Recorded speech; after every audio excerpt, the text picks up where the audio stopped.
Good afternoon. My name is Aiha Nguyen. I am the Director for the Labor Futures Program at Data and Society Research Institute. I'd like to thank Dr. Ananya Raihan and iSocial for inviting me to participate in this discussion. I had the pleasure of working with iSocial colleagues as well as partners in India and Brazil to publish an anthology called The Formalization of Social Precarities. The project was inspired by conversations about how the Silicon Valley idea of a gig economy has proliferated and changed over the years and what that has meant for the growing numbers of people pulled into this work.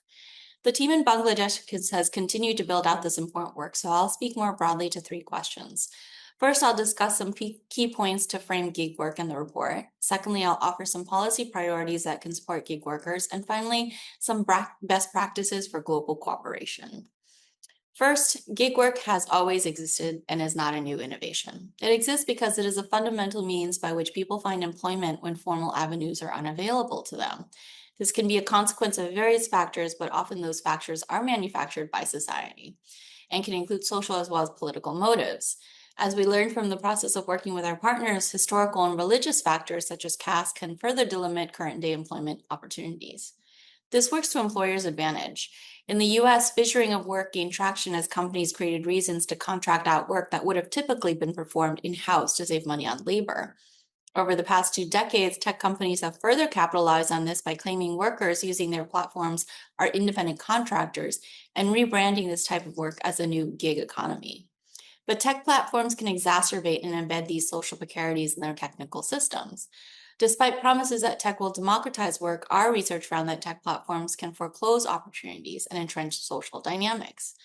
For example, rather than providing workers with real autonomy, platforms play an active role, one that favors paying customers. Given that gig workers often occupy the lower rungs of society, platforms simply reinforce the power dynamics that exist rather than elevating workers as true business owners capable of negotiating with clients. Thirdly, even while platforms control and structure the work to their benefit, some workers have found new opportunities. iSocial's excellent contribution on domestic workers offered rich stories of how workers who found opportunity control their conditions of work. Platforms also offer workers a record of communication between customer and worker, which can be absent in informal verbal negotiations.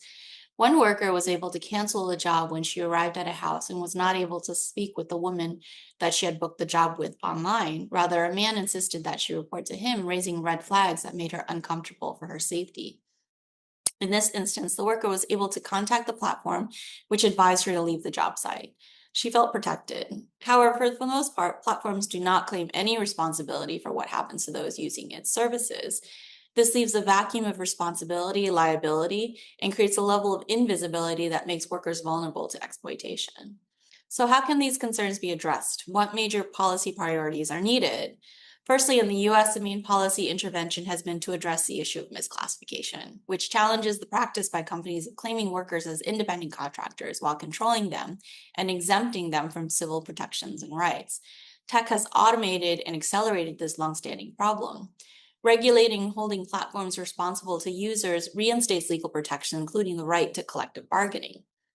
However, as our partners on this project pointed out, rectifying this issue does not address other problems that workers face on platforms because of their social status. Sexual harassment and gender-based violence is a major concern that was identified. Policy directives need to consider the power dynamics that are faced by low-wage and socially disadvantaged women, particularly those working in intimate spaces like private homes and gated communities. Thirdly, policies not directly related to employment can have implications for workers as well, often under the guise of protecting public safety and security. Our research on delivery workers and Ring doorbells found the growing popularity of doorbell cameras and an overall social acceptance of surveillance has resulted in an unofficial relationship between homeowners and law enforcement. As law enforcement grows more reliant on ambient forms of surveillance, workers are caught in the crosshairs as they are the ones most often captured on home cameras. Our partners in India studying neighborhood and gated community management platforms found that these tools relied on surveillance and control to maintain safety and security, but often those tools were pointed directly at low caste workers and deemed untrustworthy. And in Brazil, bike delivery work itself is often associated with a certain level of criminality. Finally, tech adds a layer of data precarity. Data-driven platforms are opaque to workers, making it hard for them to truly make decisions about how best to work on the platform. And increasingly, data is also being used to determine wages, creating instability and bringing up new concerns about wage discrimination. Regulation should establish basic working standards to address this information asymmetry. Finally, working on this project offers some insights into cooperation as well. First, the focus on gig work is too heavily focused on economic conditions. We need to recognize that economic precarity is tied to social and political precarity and integrate this into our analysis. Secondly, centering the voices of workers and providing context to the discussion on gig platforms is critical for improving working conditions on the ground. Finally, the companies that establish these systems of gig work are connected, and the principles behind what make the gig economy successful in the US are what make it successful in India, Bangladesh, and Brazil. This points to a shared experience and connection between workers around the world. Finding opportunities to work together and share experiences and research may add up to more than the sum of its parts. Thank you for giving me the opportunity to participate in this important work, and I look forward to future collaborations. Did you want to share the presentation from your end? Okay, thank you very much, Maisha. So welcome all. It's my pleasure to deliver this keynote presentation that I hope will continue to set the foundation for a discussion today with our esteemed guests and experts. So I will give you an overview of the Bangladesh context more so over here. So when we talk about the platform economy, we're talking about digital spaces, and we're talking about platforms where people can find employment through these apps and websites and online spaces that are hosting such opportunities. So when we talk about the digital spaces and platform economy, we need to talk about the digitalization of labor markets and how they're reshaping work through the rise of these platforms. For context, Bangladesh is the second largest supplier of online labor in the world, comprising 16% of the total online workforce. And it has been a growing market, a growing economy, really just increasing in value over time. And even during the COVID-19 pandemic, when things were so uncertain, the informal sector in Bangladesh grew by 21%, recruiting over 30,000 new workers. Next slide, please. So based on this information and the conversation today, Dr. Anand Raihan, along with Ms. Samiha Akhtar, worked on this paper, which really reveals the story of the platform workers in a way that describes the situation on the ground, the experiences that they have, and the implications for such experiences for policy and legal framework to bring platform workers under the standard employment rules and regulations. So in this report that was done in 2023, through ethnographic studies, the report tried to understand how platformization of work impacts women, gig workers, who face unique challenges compared to their male counterparts. And there is more context to this. Women who are working or finding work through these platforms, usually due to social norms and various other factors, are doing low-skill jobs that might have to do with household care, child care, and stereotypically roles and responsibilities assigned to women. The report also explores how digitalization impacts traditional employment, the perceived formalization of informal work, and the implications for workers' well-being. So although platforms formalize the work structure or the modality of contracts, they still do not provide an enforceable regulatory framework or policy that can ensure workers' well-being. Next. So the topic we're going to focus on here is really the working conditions of women workers. So here we talk about ensuring worker safety. Women platform workers often take responsibility for their own safety, as platforms provide only basic elementary training on precautions. And in addition, they also provide unilateral terms, which basically means that the platform workers have very low negotiating power or stake in that conversation, and they really just accept the terms that are provided to them, and it might not really cover their own interests and well-being in this line of work. While platforms do offer a point of contact for complaints, workers often fear repercussions if they report issues, which hinders effective redressal given there's no clear legal framework. Furthermore, there's a lack of accountability for worker security despite them facing higher risks in unfamiliar work environments, because a lot of times they're working at unfamiliar homes and locations where they might know the people that they're working for. As they are contracted through the platforms, there may be the only interaction or sort of obligation that they have is with the platform, but really the customer or the employer eventually becomes the employer that they're serving can really vary a lot, and sometimes it can be unsafe and dangerous. And I want to add here that many norms are stacked against platform workers. So this is really an area where a lot of the social norms are come into play, because the conditions and the issues that might be present in Brazil or India, they might be in common in Bangladesh, but there are also unique situations that further exacerbate these problems. Next. So here's a story of how maybe women face some of these issues due to like a lack of regulation or enforceable standards for platform work. Informal women workers often face compromised dignity due to deeply embedded sociocultural practices. And these are examples from the report that was done in this format, talking to actual people. So take Salma, for example, who is a babysitter, but is asked to wash the doormats. Or Rabia, a professional beauty worker who is admonished for using a bathroom. These are all social norms that really undermine the dignity of these professionals that are working through the platform economy. Next. Platform workers also often lack the basic ability to take a leave if they're sick or from maternity, or get any sort of assistance for getting medical help, unlike formal economies. For example, if you take Jui, a pregnant domestic worker, or Rabia, a sick domestic worker, neither of them receive support for health leaves from their platforms.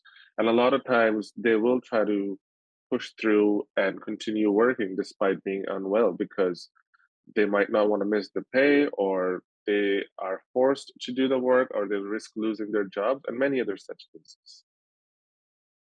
Next, next slide, please.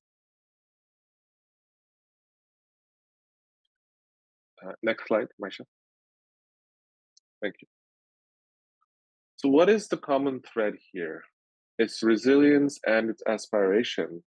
Many of these women face daily struggles in trying to find work, in trying to secure stable income, in trying to keep themselves safe while they're on the job, and also navigate the uncertainties that come with unilateral contracts and terms, a lack of policy or legal framework, and support from the platform economy. Many women platform workers are single mothers or primary earners with limited or no education. And they all aspire to seek platform work in the hopes of fair pay, safety, and social protection to improve their livelihoods. Next slide. So what does this all mean for the platform economy, and how do we move forward? The issues here highlighted really focus and prioritize the unique challenges that women face and the sort of situations they run into within the platform economy. A lot of times the situations vary based on the household they're working with, the kind of extra work that they're given, the amount of dignity that they're treated with, and the underlying social norms that exist in Bangladesh that work to the detriment of these workers. and that undermine their basic dignity and their ability to work in a healthy and safe environment while ensuring that they have stable income and laws and regulations that protect them. So here are a few recommendations and ideas for how we can move forward towards a healthier platform economy. One is to reclassify platform workers as employees to ensure access to legal protections and benefits, combat structural discrimination and expand opportunities beyond traditional women's work, which usually falls for low-skilled jobs in house care, childcare, and so on. A comprehensive policy framework to ensure fair, decent, fair pay, decent conditions, and social protection. Now, I will stop here and see if Ryan Bhai wanted to add a few points regarding the recommendations as one of the authors. Thank you, Sadman, for your very succinct presentation and few recommendations and food for thought or food for further discussion, I would say. We are supposed to start the Q&A at this point of time, but I'd like to take the liberty to defer it for a while.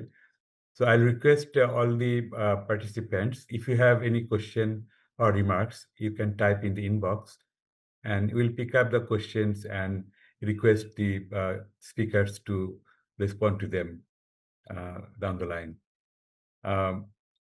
So as mentioned by Sadman, that the platform-based gig workers are not officially recognized under the law, and their pay and working conditions are varying. Although some platforms have been responsive to the needs, and today we have two speakers from the platforms here, so I will listen to them. But before that, I would like to invite Mr. Razekuzzaman Ratan. He is the president of National Coordination Committee for Workers' Education, and he was also a member of the Labour Commission.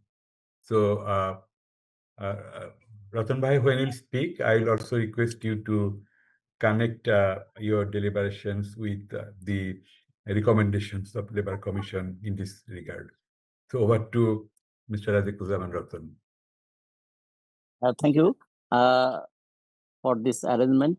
I am not in a position to speak a better way because I am in the last part of our country, which is called Technaf, where weather is not good, the network is not good, but the beauty, natural beauty is very fine. So I am now sitting in the last corner of our country and thinking about the lowest protected workers. In our country, digitalization and platform economy goes hand in hand. Their number is numerous, but their misery has no bounds. They have no, their worker huge number, but they're nowhere in respect of legal or legal protection or labor law. In Labor Reform Commission, we mention the misery of the workers, the necessity of the workers, and the growing number of this type of worker. So we cannot avoid their importance. We cannot make them outside of our law, and we cannot make them vulnerable in respect of all labor rights. So we think about that platform economy is now opens a new horizon for the women employment also. There are so many women workers in respect of literally not so educated, or some of them are well educated, some are skilled, and some are non-skilled. They are using the platform for their livelihood. So in that case, they have sometimes they have contracts, but most of the cases, these contracts are one-sided, and the workers, in every case, workers are losses. The working time has not fixed, so the working hour has no bound. We have 3 R, which is regressive for their working condition. One is they have no registration, they have no remuneration, and there is no regularity of their works. Registration, remuneration, and regularity are the 3 main points for the platform economy workers. And in that case, their stranger sharing is a new type of problem. Sometimes they have risky driving deliveries who are working in the food delivery and other activities. Waste, accident, and abuse goes hand in hand. They have no wage structure, they have no accident security, and they have enough scope to abuse in case of women workers. There are open access without screening, or open access with minimum screening. So every time they are not only frustrated, but sometimes they are frightened about their contract also. So, but their working condition is not uniform. Their contract as like as part-time worker or contractual workers, they termed as service providers. You know that in last ILC meeting, there is a huge and heated debate about platform economy. So it is not only Bangladesh, but it is a global scenario where platform economy and platform workers are now in a position that they should not be ignored. So in our country, we should think about how can we engage them in our labor law. In our labor law, I am a member in the labor law amendment committee. We trying to create a provision of gig workers, but still it is not finalized. And then there should be a labor regulations, how we term them as a gig worker, how their job contracts, how their safety security, how their risk assessment, and what should be their lifetime job opportunities, and what are the main problems in their life cycles. So it should be discussed later on, but we are trying now that they should be treated as a worker, and as a gig worker, they should be recognized in labor law. Thank you, Ratan Bhai, that you have joined us from far away.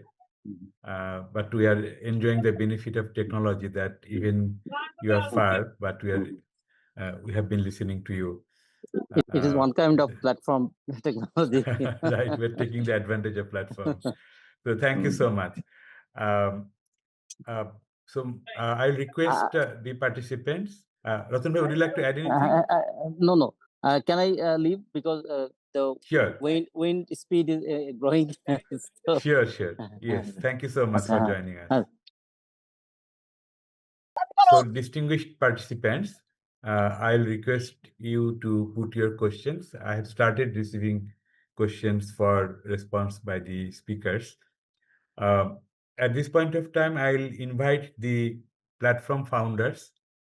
We have today representatives from 2 platforms, from Sheba XYZ and Hello Task.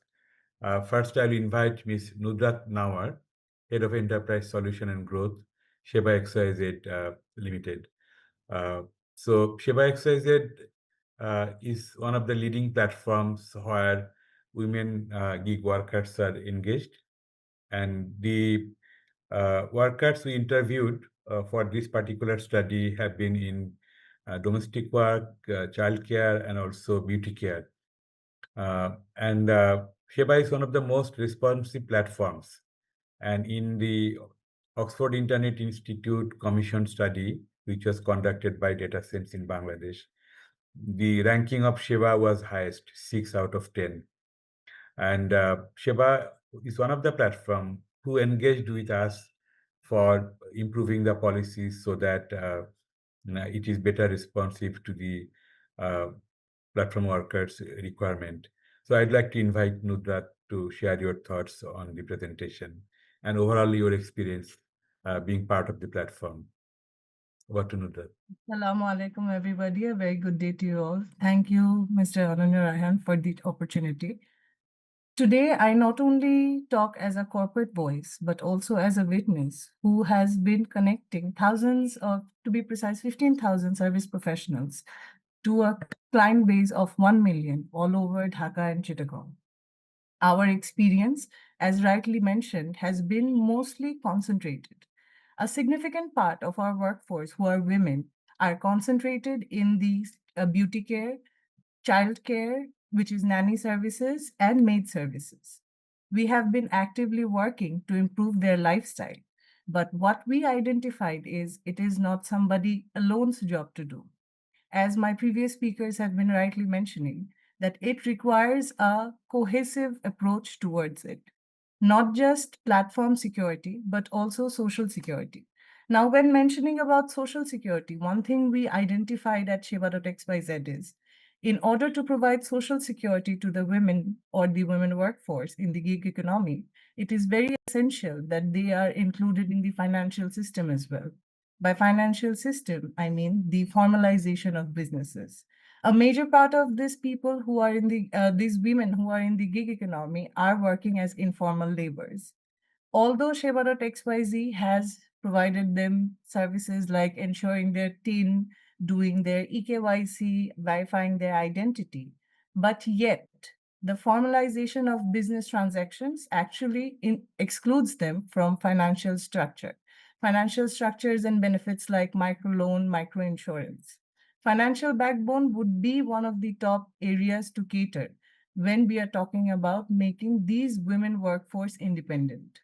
When we talk about making them independent, we should also address the fact that what would be their status in our economy?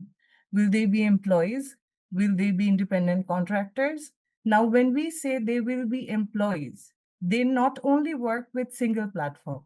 Sharon Bhai is here. We, Shiva.xyz and HelloTask, we both provide maid services. So we have seen workers shift from my platform to HelloTask to Shiva.xyz. That is a very normal norm. Now, what is needed here is a portable social security scheme, which not only ensures their security, but also ensures their security throughout their career, not just for any particular platform. Our platform has been actively partnering up with people like IPDC Care Bangladesh in order to engage women in other sectors as well. We have been discussing with Care Bangladesh that how can we involve women in the appliance sector. The sectors women are currently engaged in, as rightly identified, are mostly low-skilled, low-paid, high volatility, and highly insecure sectors. Whereas there are more skilled, highly skilled, better paid, and more secure jobs. Say, for example, a woman technician who can fix a mobile phone or a laptop would definitely have a better chance at economic independence than a woman who's a maid in the house. Now, when we talk about maids, yes, they do add value in our life, but we have to address the fact that we, as Bangladesh economy, we lack the social recognition among them. We might say that, yes, we are making them independent, but if we look at the real scenario, Halima, who goes to a house to serve 3 orders a day, still is at a risk, even though we provide them a dedicated helpline. Why? Because that dedicated helpline is not connected to the National Security Force. That dedicated helpline connects to our call center. Our call center raises a bell, and that connects to the National Health Center, which actually prolongs the process and keeps them unsecure for a really long time. There are, yes, rightly said, there have been incidents where women have been subjected to uncomfortable situations, and we have asked them to leave the platform, leave the premise, or ensure their security. But that cannot be done by us alone. That needs a social security reformation as well. When we talk about social security reformation, comes the point that what would be their status in our policy structure? We have been considering them as freelance workers. But even though they're freelance workers, they do have to abide by the policies of each individual platform. When we talk about each individual platform, they have their strict regulations, sometimes exclusivity, sometimes non-exclusivity, which actually restricts them up to some extent for social status. So I would today, the board we have, I would like to request all of us, because we have a very interesting mix of people. We have government representation, we have social representation, and we have business representation. If we work together towards reforming the policy, that should be the first step in ensuring their social and economic security. Thank you. Thank you, Ms. Nudrat, for your excellent deliberation. And you have pointed out a few things. First of all, collaboration is the way. So social dialogue process should continue. And this is part of social dialogue process. One thing probably would be important to also listen from you or the following speaker, that we are talking about formalization of precarity. When someone is joining platform, we think like there's a high chance that a worker can be formalized, no matter form of contract. So probably would listen to Mr. Mehdi Sharon. He's the co-founder of Hello Task. So probably I'll request Mehdi to respond to this question, or Nudrat, you may come later to speak on this. Thank you so much. So welcome, Mehdi. Over to you. Thank you, Rahan bhai. Thank you so much for the invitation. Um, it was very interesting conversation happening here, and I didn't get the chance to read the paper, so I was just doing quick chat GPT to summarize it. And the first line it says platformization has failed to formalize domestic worker, and it simply disguised exploitation. I somehow basically agree to this line because it's been 8 years I have started Hello Task. So uh, back in 2018, when we started the journey, we simply wanted to be a copycat version of Uber, but for domestic workers. That was our vision. We didn't know what we are diving into. But uh, fast forward to 2025, we have worked with almost 24,000 domestic workers, served more than 100,000 different services. And our realization is this sector, especially for the domestic workers, as we only work with the domestic workers, is basic. And we couldn't do much impact. What we did is basically that was not even intentional. I mean, when we work with these workers, rightly said, they are not directly employed by Hello Task. Why? Because we simply cannot afford to hire them. The market is not ready. The affordability of the customers, they are not ready to pay at a structure that they need. So we couldn't do that. What we did is basically, I was thinking before talking here, what is our impact that we have created? We probably have gave them the dignity so far. If I just talk about our domestic workers, I mean, when they wear their pink vest, when they get an ID card, when they uh, get a formal call from Hello Task, when they're connected to the formal channel in between the Hello Task, they get a sort of dignity that they didn't expect to get. So that is our basically impact that we have created visibly. On the other hand, if we talk about the payment, if we talk about the real formalization of the nature of the job by recognizing them as a labor by the government, I recall a project that we have worked with Oxfam a few years back. That was a 4 years program, and our one of the core target was to make that job formalized, but we couldn't do that yet. The process and the program is still ongoing. But my learning and take is these workers, they don't expect much from the government, from the platform, neither the customers.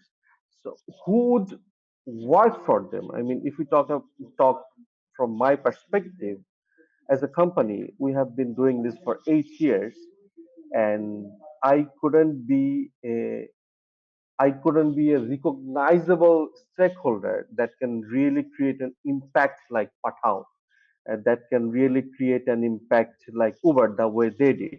So we have already worked with 24,000 domestic workers. Can you gauge how many active domestic workers we have right now? That's not even 1,000. So the dropout rate is very high.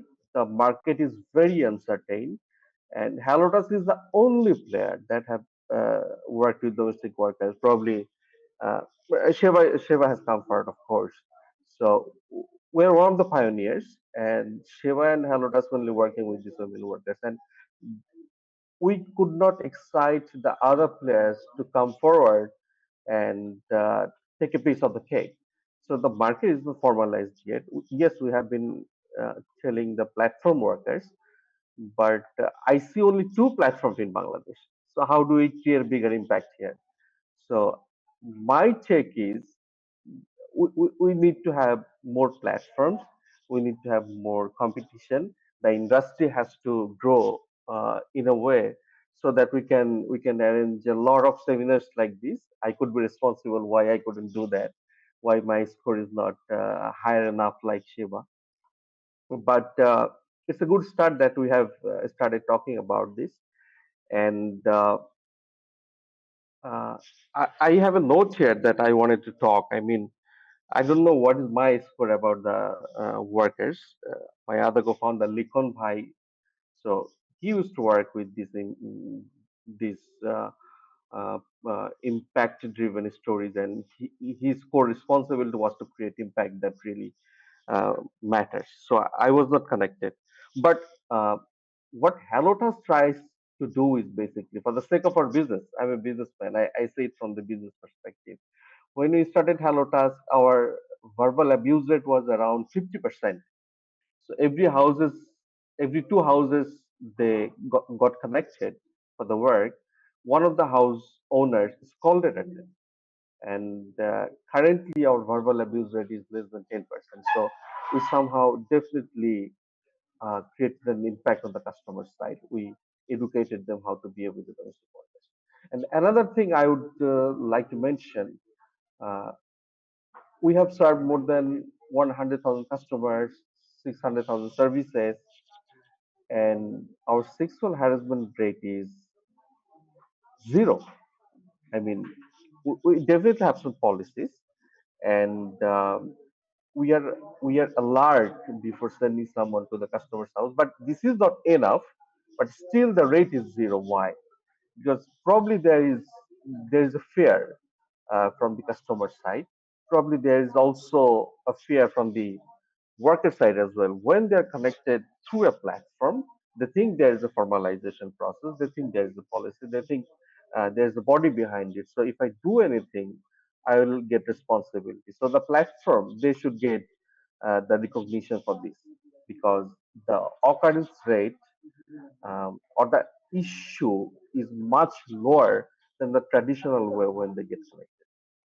And certainly we have increased their earning as well. I mean, when they traditionally get connected, I knew a data that Oxfam probably researched it. the average earning of a domestic worker, it was uh, 5 years ago, it was 5,000 taka a month, and at Hello Task, uh, an average domestic workers they earn around 10,000 taka. The highest performer earn double that amount. So we are trying to create an impact. We we are we are trying to formalize their job the way we basically see it, not the structured way probably they should be, but the way we see it. We're trying, but we're the only player, and the market is not big enough, and we are failing because 24,000 workers we have onboarded, and we're a brand. I mean, few people know us, but still, here we are. We couldn't be a recognizable company. So I think we have to, as we started, we have to talk it through. We have to find out a way, and of course we should be responsible as a platform owner because that's what we are doing right now. So yeah, I'll definitely read the paper more, and I'll try to learn it, and I'll try to figure out our impacts in a number so that I can talk briefly uh, what we are bringing into the table and how we are bringing into the table for the other players who might be interested in coming into the business, and maybe they also can play a big role here. So yeah, that was my take, and that's what I had to say. That's my 2 cents. If you have any questions, feel free to ask. Thank you, Mehdi. It's really inspiring to learn that the abuse rate has been reduced by 5 times, from 50% to 10%. And from our research also, we found that the employers, I mean the customers, are also aware that they have hired through a platform, so there is somebody to watch, and that also uh, in some way curates their, action vis-a-vis the women platform workers. And the numbers are also really heartening that even 1,000 active, the workers means a lot, because, and I think we need to promote more so that the women, especially the household workers, can get connected to platform like yours, so that they can work in more, safer environment.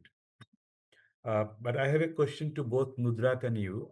Let me take the advantage of being the anchor of today's program. That will you be interested to co-work for a framework which might improve the working condition of the women workers? At the same time, it may also impact positively in the business and profitability. So Nudrat, maybe you can go first.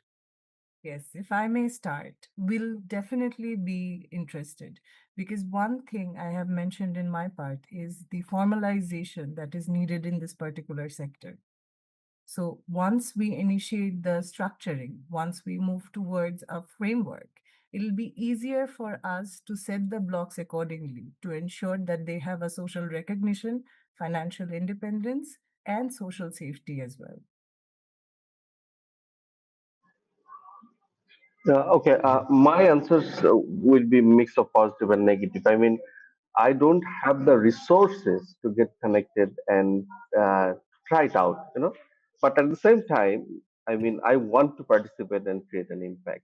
So, of course, I think we are connected uh, with iSocial for some sort of finding out the framework and stuff, and we are scored 2 times that I can remember. Yeah. And probably one time we scored three, and another time probably two. Yeah, of course, definitely we're interested, but I don't have the resources. So I have to be, I have to be, I have to go in a position where I can afford to do this kind of stuff, so I'm not Yeah, yet in that absolutely. position so far. Thank you, Mehdi. But we'll keep in touch, and definitely we'll find a way to work together and making resources available. I think it's a good time to invite the representative of ILO Bangladesh, Mr. Saiful Islam, Senior Program Officer, ILO Bangladesh. So you may touch upon the decent work framework And also probably you are aware that Oxford Internet Institute Fair Work Initiative designed a 5 principles for decent work in this domain. So over to Saiful. Thank you, Ryan Bhai, and thank you, colleagues. Very, very interesting conversation. I hope you can all hear me. There's an issue with my mic, but there's an issue with my camera, but I hope my mic is working. Yes, we can hear you. Okay, yeah, sure. Thank you. So the platform economy area of work is something that is we are fairly new to in Bangladesh. And we do have a plan of organizing a national dialogue on platform economy. In fact, there's one going on in Sri Lanka right now. I think it just finished, where South Asian platforms were invited, and I think Patha and Food Panda was represented on that platform as well from Bangladesh. Regionally, we're trying to pick up the dialogue, but more so in Bangladesh, we want to really, sort of amp up our work in this space. So this particular conversation webinar is very much a learning experience for me, and I am very, very open to collaborating, especially also with iSocial and Raihan Bhai, you. To design this dialogue where some of these critical issues can be discussed, but where we can also bring in, policymakers, investors probably, and, whichever key stakeholder that we need to bring in. Having said that, today I just wanted to touch upon the fact that while we haven't done much in this space in platform work in this space in Bangladesh, there's been quite a lot of activity and momentum created in the global level. So, as some of you may know, ILO is a tripartite organization. We work with and through the government representatives, workers representatives, and employers or the private sector representatives. And every year we have this thing called International Labor Conference, where these three parties from more than 185 countries come together and talk about different issues pertaining to the world of work. And the last one, International Labour Conference, was in June 2025, which was the 113th International Labour Conference. And I'm happy to tell you that there was a significant degree of discussions that took place on platform economy. So platform economy was pretty much heart and center of this ILC, in addition to a couple of other issues. And it was decided that a convention, an ILO convention on the platform economy, would soon be finalized, and this would be finalized in 2026, the 114th International Labour Conference. And significant discussions had ensued on some of these issues that we've already raised, and rightfully so, regarding misclassification, employment, full-time contracts versus independent contracts, self-employment, recognition, fair remuneration and wages, algorithmic unfairness as to how a digital system can or cannot determine to what extent a worker will work, how will he or she be paid, etc., what benefits he or she will get or not, etc. Social security, occupational health and safety, accident compensation, freedom of association, collective bargaining, which is heavily supported by ILO's sort of major conventions, 87 and 88, and also dispute resolution mechanisms and amplifying workers, especially women's voices in the platform economy.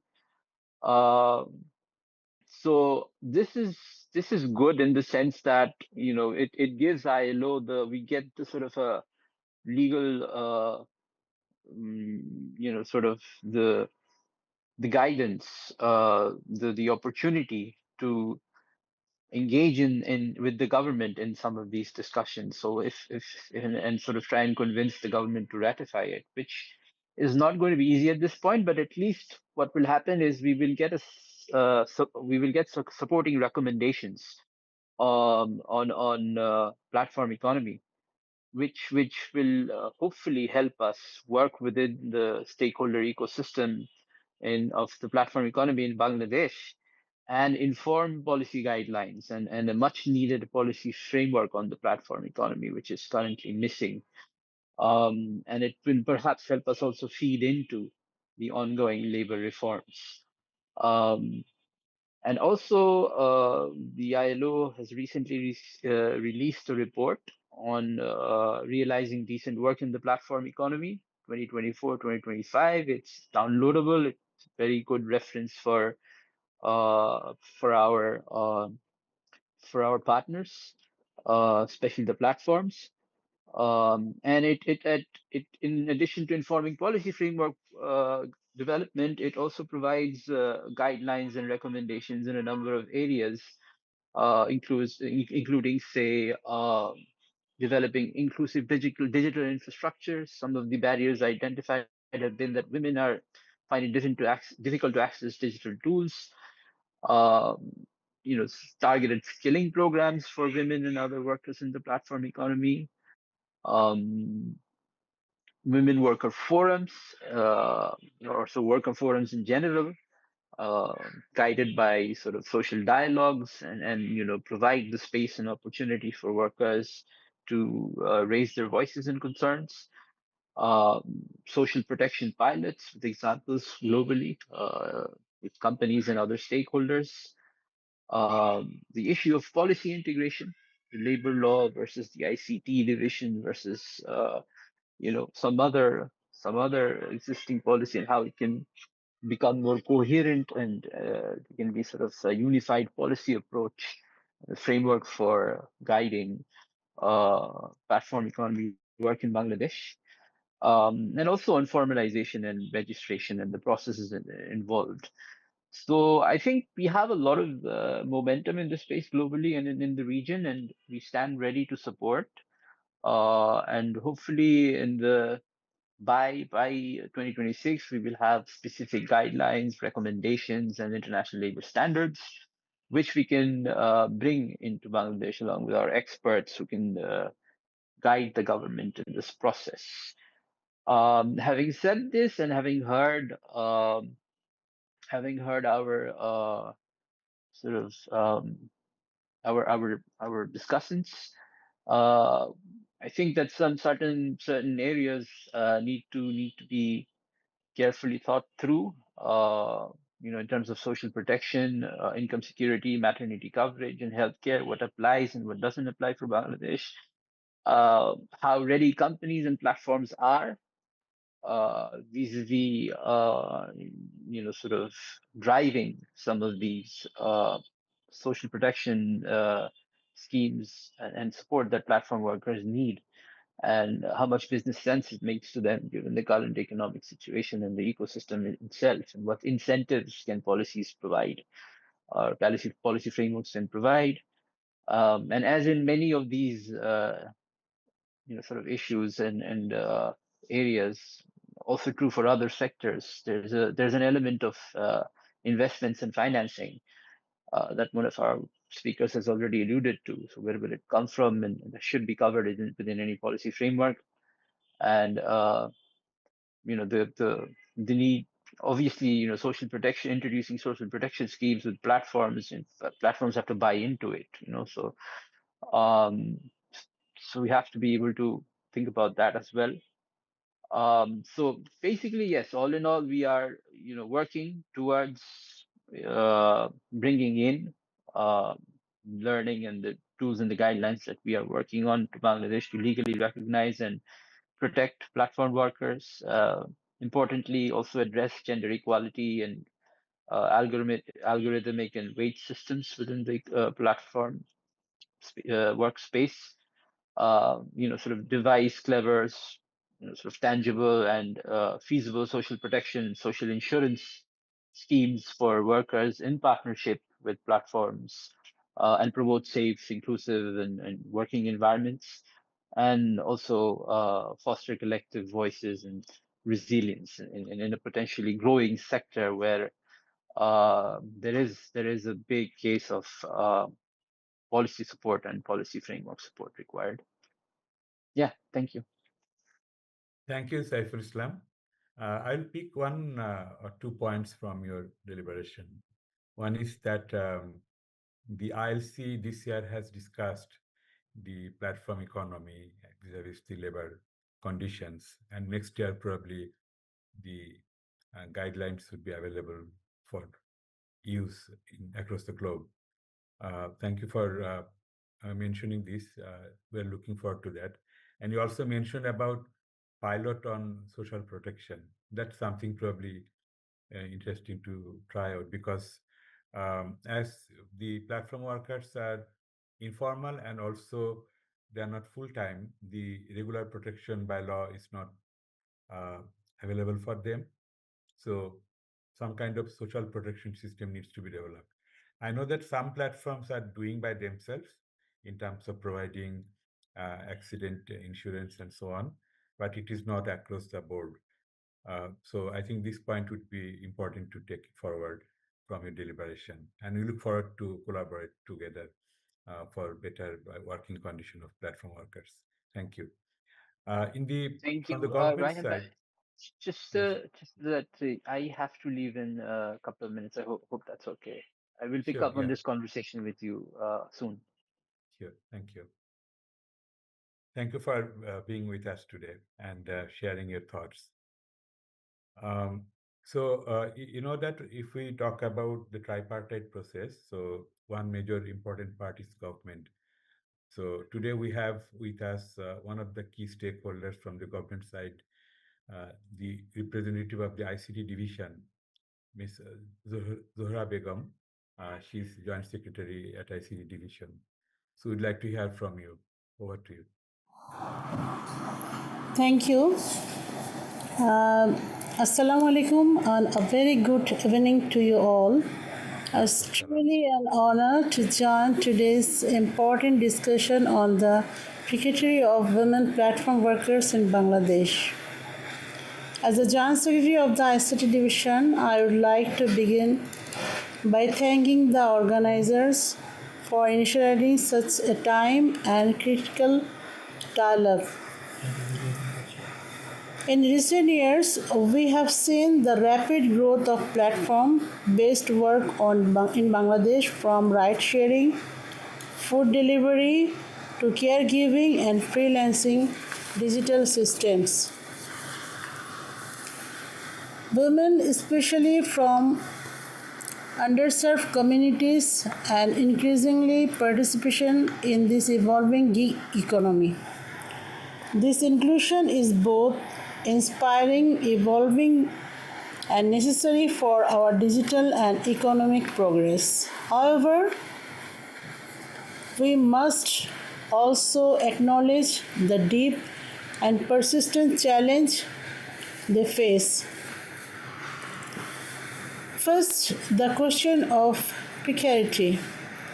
Women platform workers often lack formal, constant job security and social protection. Many work under algorithms that monitor but do not protect them. They face irregular incomes, long hours, and limited bargaining power. The absence of clear legal frameworks often leaves them vulnerable, not only economically but socially and physically as well. Secondly, the digital divide still exists. Access to device, affordable internet, and digital literacy remain major barriers for many women. At the ICT division, we recognize that without addressing these gaps, we cannot ensure equitable participation in the digital economy. Our national digital strategy emphasizes inclusive accesses, digital skills development, and safe online environment for all, especially women. But more needs to be done. We need to ensure that platform work is not just accessible, but also dignified and empowering. This means developing inclusive policies in collaboration with labor organizations, the private sector, and civil society. It means integrating gender sensitive design in platform algorithms and grievance redress system. It means making sure women have representation in decisions that affect their working lives. At the ICT division, we are committed to working alongside all stakeholders to promote ethical digital labor practices. We envision a future where women platform workers are not merely surviving but thriving as entrepreneurs, service providers, and leaders in the digital age.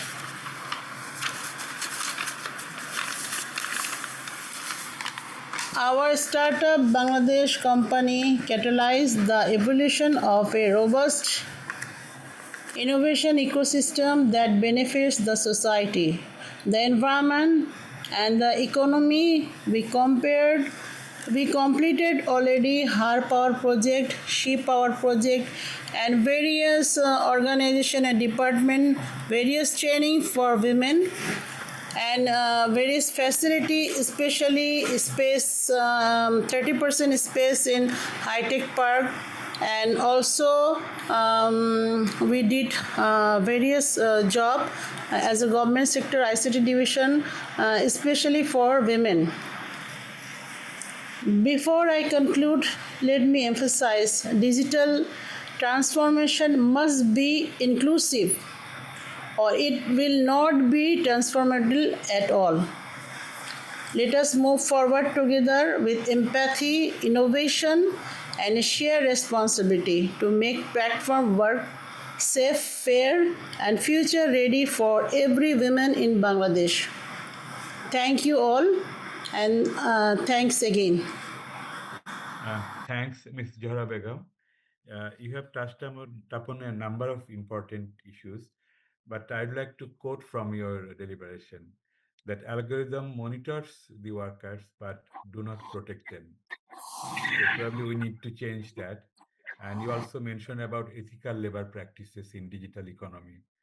And we look forward to collaborate in this space with the ICT division so that we can collectively find a ground where both platforms and the workers would find the ground for ground for prosperity. Thank you again. I'd like to invite now Mr. Saidul Islam. He is Additional Secretary General, Bangladesh Employers Federation. As a part of tripartite process, you know that the employers are important stakeholder. So along with the platform founders, we have today the presentation from the BF. We're really honored. So we'd like to invite Mr. Saidul Islam. Thank you, Rahan Bhai, and respected colleagues who are here on this platform for the discussion. And I would love to be thankful to the moderator, to the organizer, iSocial, and the other respective colleagues who are here with this initiative. The first thing that I would love to address is that the platform economy is growing gradually, and um, uh, about the global surge, the platforms is in fact reshaping the labor market now. And in the context of Bangladesh, the platform economy in the country as well is getting the momentum, because it is reported that Bangladesh is being the second largest online labor suppliers. So being so, we have enormous opportunity to work on this particular area. But before doing so, I think we need to we need to reframe the ecosystem on the matter of policy, on the matter of legal development. We need to work on this. In this regard, I would like to refer the recent initiatives taken by ILO, where the last International Labour Conference has been very vocal and very active on having the first round of discussion for setting the standard on platform economy, where the first round of discussion has been already done in the latest International Labour Conference, where the members of the ILC did have a wonderful discussion, and it has been a sign, it has been a momentum that gives us enormous light, enormous hope that the legal frame is underway to develop. And only then the other relevant matters, the other relevant issues, the other relevant concerns about the instability, precarity that are existing in this particular area could be properly addressed. That's one thing. And I think it is only possible after the framework is done by the ILO, when the national regulatory bodies can focus on development of their national legal framework on the platform economy, where they could be able to address their respective challenges, their respective gray areas, and the identified loopholes where they could develop their own system, their own mechanism of addressing these challenges within their respective context. Bangladesh can also do so. To talk about the perspective very briefly on behalf of the employers, let me tell you this, that Bangladesh Employers Federation is a representation of the larger conglomerates. The formal employers are being our part. And it is very rare that the formal employers, are on the platform, on the digital platform. But on the other hand, the concern is growing because a large number of the laborers are getting involved, especially women. To talk about women, yes, of course, the platform economy has this enormous opportunity to make the flexible employment of the women, which gives them opportunity to make a balance, to strike a balance between their work life and home life.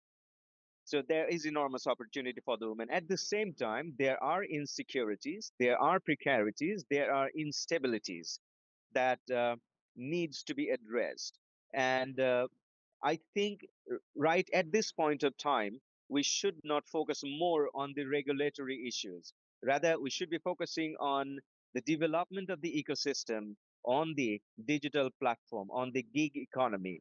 And then only when the ecosystem stands for sustainability, then we could proceed on to the you know, deeper of the initiatives, to the you know, real concerns of the initiative, to the practical issues. And finally, I would like to conclude by saying this, that of course, to address this area of enormous opportunity from the collaborative approach. Obviously, we need to collaborate, and we need to partner with each other, especially the government, the worker sides, the employer sides. We need to have a collaborative solution to this innovative platform for the laborers. Of course, there has to be some kind of a social insurance protection for the laborers, especially the women. The vulnerabilities of the women need to be addressed. And I hope this initiative will work as an awareness building initiative for the people that we are here and listening to these conversations. Dear moderator, I would stop here. And if there is any question, I would be happy to answer right now, or it could be possible even to address later on through the later communications. So the platform is the forum is handed over to the moderator, Mr. Raihan. Over to you. Thank you, Mr. Shahidul Islam. I'll take the advantage and I will ask you a question that you mentioned that BF primarily represents big private conglomerates. When the platform economy is growing, and there are successful examples in Bangladesh when they are creating huge number of employment, like you have mentioned that the second largest supplier of online labor. So in this context, would you like to think to invite the platforms to become member of the BEF or in any other form which is possible so that the platforms are together and I mean that would also open scope to collaborate. Wonderful question. Thank you, Mr. Moderator. I think we are already having progresses on this particular area because recently there are organizations like Chaldal and the other, Food Panda is our member, Chaldal is our member. So the platforms are getting involved. The platforms are getting membership of the Bangladesh Employers Federation, and they are trying hard to get their own platform shaped up with the existing regulations and the other frameworks. And obviously, Bangladesh Employers Federation has every good intention to get them on board so that we can proceed together, so that we can progress together. And being the policy formulation organization, Bangladesh Employers Federation would be really happy to get them on board and to work together. Mr. Raihan. Thank you so much. We have really enlightened by your deliberation, especially your commitment towards workers' well-being, women workers' well-being, and you have mentioned specifically the importance of the social insurance and social protection. So thank you for being with us. Thank you, sir. Thank you, sir. Let me open up the floor for the question. I have got one question on the sample size. Let me respond to this question that we have surveyed 110 women platform workers across 3 platforms for this particular research. Having said that, let me emphasize that it's a anthology, so our method was predominantly qualitative. So while we do not claim statistical significance, but it revealed various aspects of working conditions. Sorry, my bad. So if you have any question, please raise your hand. Mojib Bhai has raised his hand. Please. Thank you very much. Thank you, Anand Bhai and others. Can you hear me? Yes. Yes. Thanks for the discussion, and it's good discussion about the issue of women participation in the platform work. I think not only women, the participation is not always be the same and always preferred by the people, the middle class and the larger portion of the community of the people not yet within the platform or cannot go to the platform because of some unethical practice, some lack of confidence, uh, because of some practices is happening always not so good. The online system is not working always better of the delivery and others issues always make it questionable. So what are the what measures can be taken by the platform?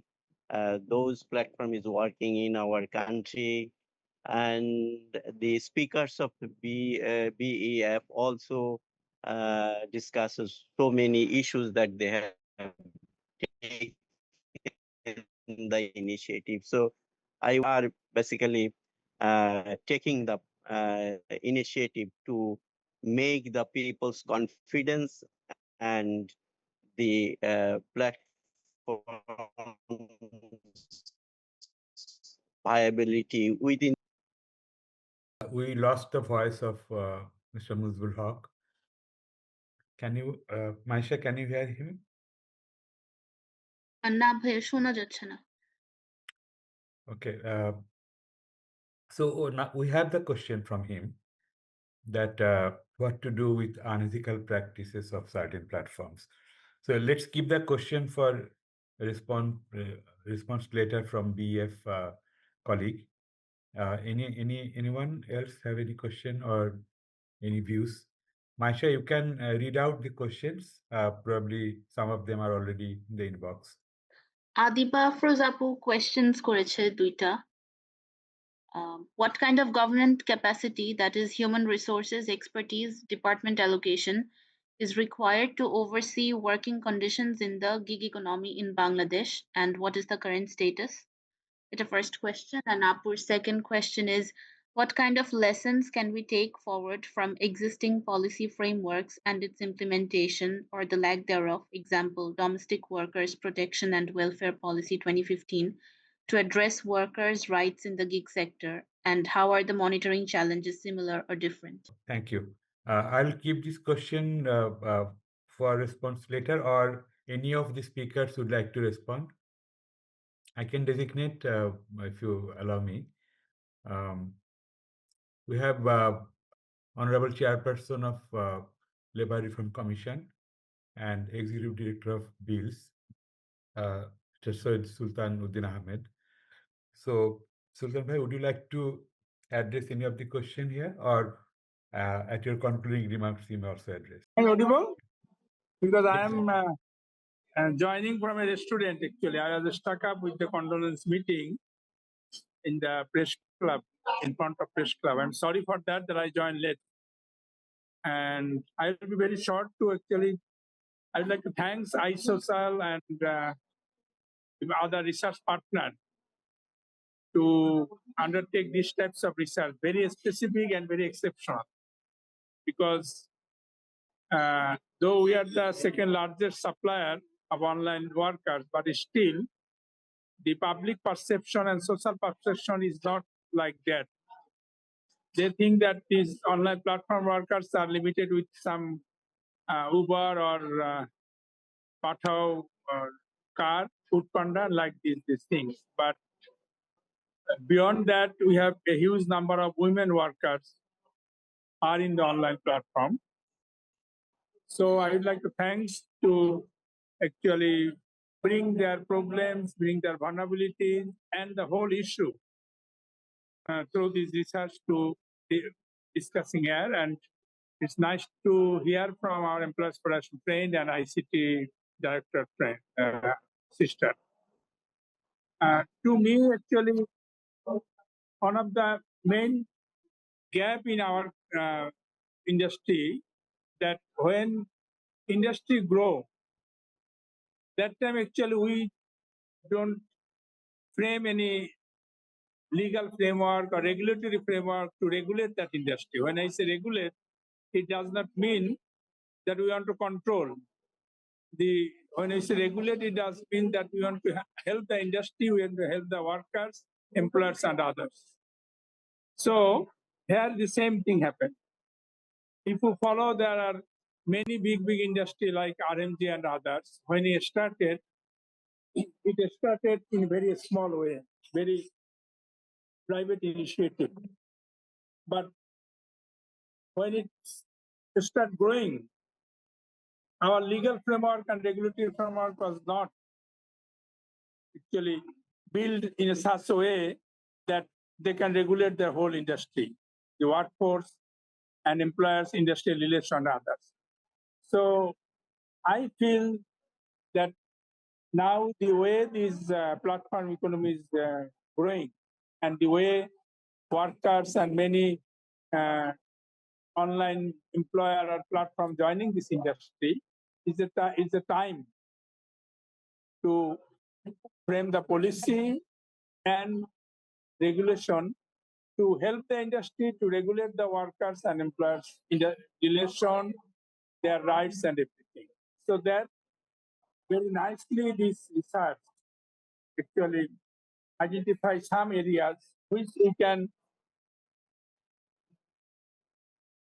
revisit again, and we can actually share with the policy group, policy institution, and as it's good that employers federation is here, government is here, trade union is here, so we can actually work to together how we can frame it. As you know, Labor Reform Commission, as Dr. Ananahan, also the member of that commission, we try to put the vulnerability of the workers as well as the needs of the industry, this online industry, platform economy industry, that how it can grow further, it can regulate and in a disciplined way. If I see the research, if I just recall some of the points of the research, if you feel there's one very large platform, they itself says that some domestic workers are registered with them, but not their workers, and they are not responsible for any act. It is either the domestic worker herself or care worker herself and the employer. Then what is their role? Just I'm giving one single example, that if they are not workers of that company, then how they employ them, how they refer them to another client. So who will take this responsibility? Because, and if I go through your research, I try to understand and try to, as because it's very nicely drafted and identified many issues, that there is no single platform who has guarantee for the women workers for the maternity leave. Our employers federation friend Saidul Bhai rightly mentioned that we need social insurance for that. But before that, we need that this platform should take responsibility as a employer, that how they can ensure their leave, their social security and others. And they can actually connect with the insurance department. So as I mentioned you that I am actually connecting from a restaurant, so this is very noisy also. I'm sure you are not getting my word very clearly. So if I conclude that we need to go further with this research, whatever we identify, we need to actually disseminate it, share it to policymakers, employers, trade union as large, and then go for further research also, that how the whole industry and all workers are actually can be benefited by the research. But as women are most vulnerable, and you rightly identify many areas which even not within our knowledge also, like majority of the domestic workers are single mother and they're suffering the employment condition and everything. So it's a good initiative that all the stakeholders are here. And when we are proceeding with the commission report, and one of the part of the commission report is gig workers and the platform economy. So we hope that we will work together and we'll proceed so that this research will initiate some change. Thank you very much, and I'm sorry for the actually late joining, and looking forward to work together. Thank you, Rahan Bhai. Thank you, over to you. Thank you so much, Sultan Bhai. So even from a situation you are participating, that shows your commitment, and that is inspiring to all of us. So thank you. At this point of time, my colleague is requesting to open your camera. We'll have a group photo. So Maisha, over to you for managing this part. Thank May you, I Bhaiya. request Thank you, all everyone. of you, yeah. Thank you. At this point of time, we'll watch the video. It is a pre-recorded video of our Honorable Secretary of Ministry of Labor and Employment. He highlighted his views on the precarity of the women platform workers and the way forward. So Maisha, please play the video. Thank you. Thank you for raising this question. It's a very vital question. First of all, আমরা last যে ILC conference 130 কনফারেন্সে আমরা last মান্থে join করেছি এবং সেখানে অনেক বিষয়ে আমাদের আলোচনা হয়েছে। আমাদের যেটি আছে যে লেবার যে আইন আছে আমাদের বিএলএ, সেটি আমরা অ্যামেন্ডমেন্টের শেষ পর্যায়ে আছি। সেখানে আমাদের যে লেবার ওয়ার্কাররা আছে তার most of them are from informal sector. So formal sector আমাদের অলমোস্ট মাত্র 15% আমরা কভার করতে পেরেছি out of 75 million.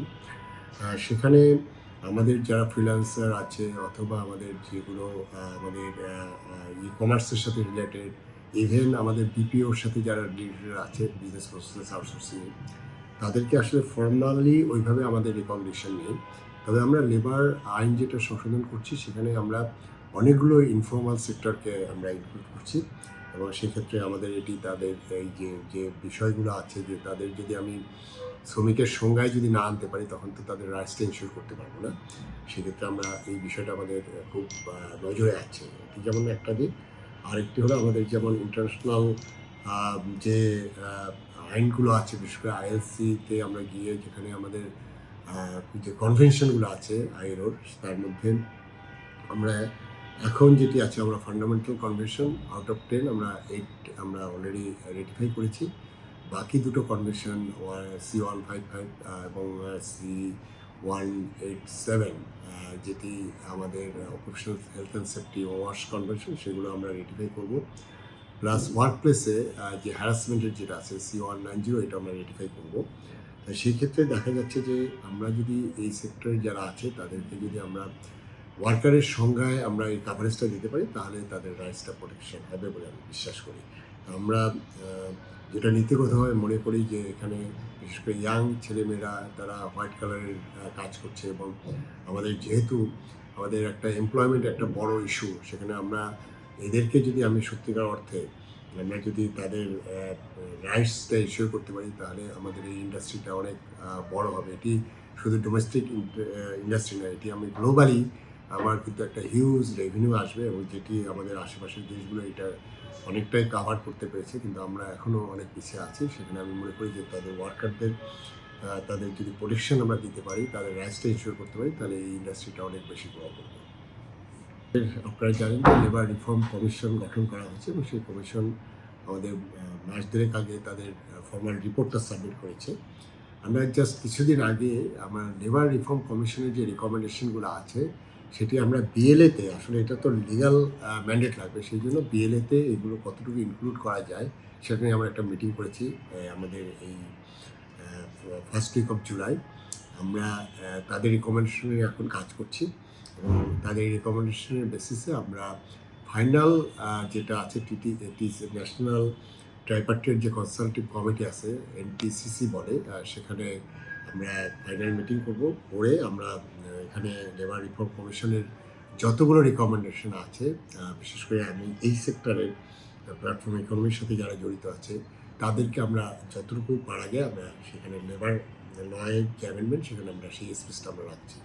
Social protection mechanism যেটা আছে আমাদের শ্রমিকদের জন্য, কিন্তু ওয়ার্কারদের জন্য স্পেশালি গভর্নমেন্টের কোনো প্রোগ্রাম নেই এবং সেখানে আমি সেই ভয়েসটা রেজ করছি যে আমাদের ওয়ার্কারদের যে আমাদের প্রায় 140টার মতো সোশ্যাল সেফটি নেট প্রোগ্রাম আছে, সেখানে আমরা কীভাবে তাদেরকে অনবোর্ড করতে পারি। বিশেষ করে আমাদের যারা মানে কী বলবো যে মানে শারীরিক পরিশ্রম করে যে লেবার যারা ওয়ার্কাররা আছে তাদের রেশনিং ব্যবস্থা থেকে শুরু করে তাদের অন্য কেয়ারগুলো দেওয়ার।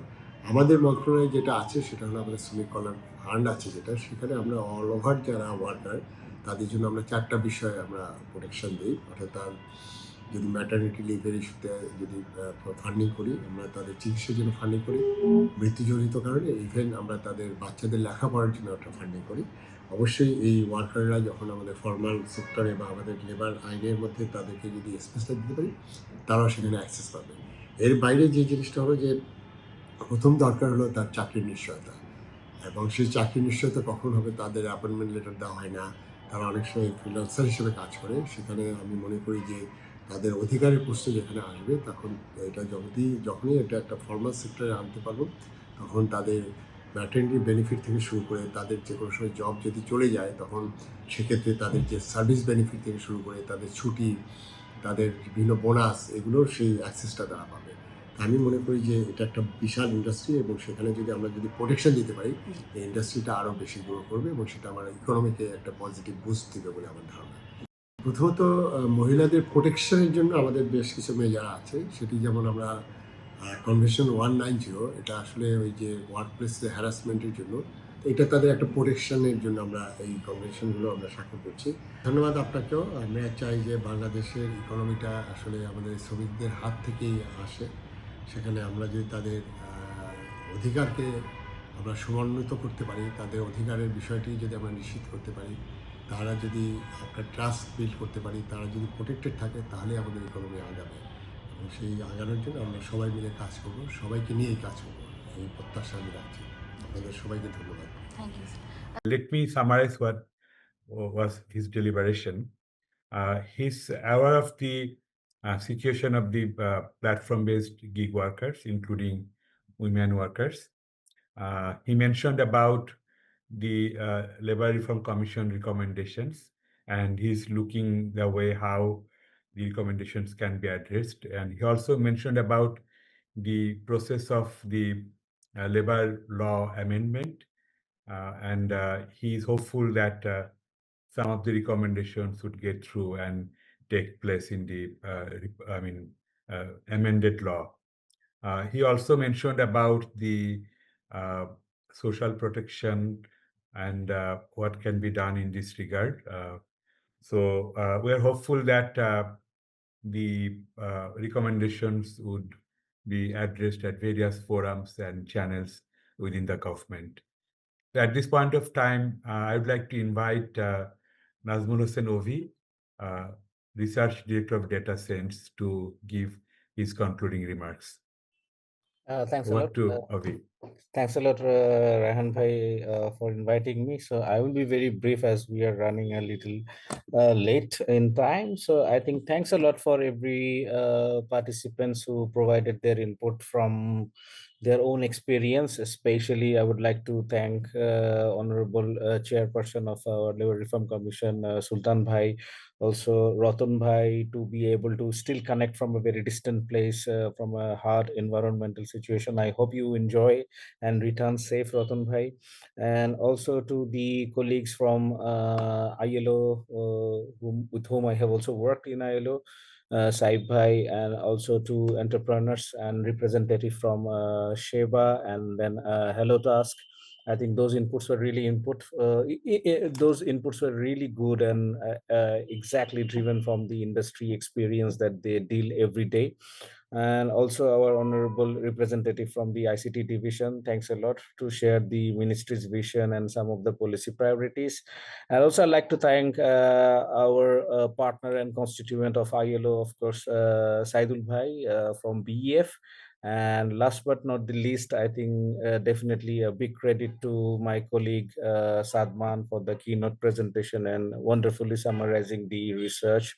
And of course, Rahan Bhai for moderating it very well. I think on the subject matter, I think I don't have anything further to add except, two things. I think I was just listening to another debate before joining this webinar that was with a kind of similar topic that, contextualized today's topic as well. It was on the neoliberal economic policies did not confirm decent work in Bangladesh. So I think today's platform discussion on the webinar is, as an economist, I see it that way, that we say that it's market who can take over everything. But sometimes for countries like Bangladesh, we need to make a good balance out of everything. We cannot just rely on market every time when everything is growing, but we also cannot restrict everything, influentially when something is growing. But there has to be a check and balance in between. And I think there were some questions from Adi Bapu. I would like to take a chance for a minute to respond to those. I think, currently after working so many years with the different initiatives of ILO, Accord Alliance, Better Work, I think in the government, the capacity in the DIFE is still something. There needs to be a lot of, effort to be made to take their concern and capacities and efficiency in the new modern economic sectors like platform economy and gig economy. So there needs to be a lot of work to be done. I think it's also a good point for organizations like ILO and development partners to put their resource to develop capacity of DIFE and the other concerns. And of course, the second one, that what would be the policy measure, framework, and monitoring regarding the gig workers and platform workers with the current policy context. I think a lot of policies needs to be reviewed, especially the SME policy that's ongoing, the employment policy that was, accepted in 2022. It still is not that much focusing on the gig economy or platform economy. So I think those policies reviews are very important, but also one of the most important thing where ILO has been putting a lot of effort, I think, is to update and review the labor law and labor act of Bangladesh, because there you can see by definition the informal workers are not even considered as workers in terms of the legal provision. So I think there needs to be a lot of institutional governance and legal work, but definitely this cannot be achieved within one fine morning. Needs to be step-by-step effort and approach. And that's why I think this webinar was very useful to all of us, and hope we keep connected. Thank you, everyone. Thank you, Avi. I'd like to conclude here, and I'd like to say that all of your participation has been very important to us, and we'll carry forward with this, in this particular domain with your input, suggestions, and we'll work collaboratively. So looking forward to having tangible changes in the lives of women platform gig workers, as well as all gig workers in the country and across the globe. Have a nice evening. Thank you, everyone, and apologies again for the inconvenience. We hope that it was an insightful session, and we hope to stay in touch. Thank you so much.